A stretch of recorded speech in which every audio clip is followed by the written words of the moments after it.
Íslenska raforkukerfið einstakt á heimsvísu. Það vinnur eingöngu orku úr endurnýjanlegum auðlindum og hvorki tengt raforkukerfum eða mörkuðum annarra landa. Raforkukerfið að 70% rekið með vatnsafli og að 30% með jarðvarma.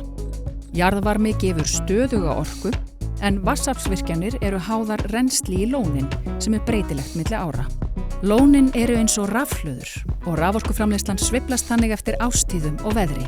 Þess vegna elskum við rigningu. Raforkusala Landsvirkjunar skiptist í tvennt. 80% fara til stórnotenda eins og álvera, kísilvera og gagnavera sem starfa á alþjóðlegum samkeppnismarkaði. 20% fara á svokallaðan almennan markað til sölufyrirtækja sem selja svo áfram til heimila og smærri fyrirtækja.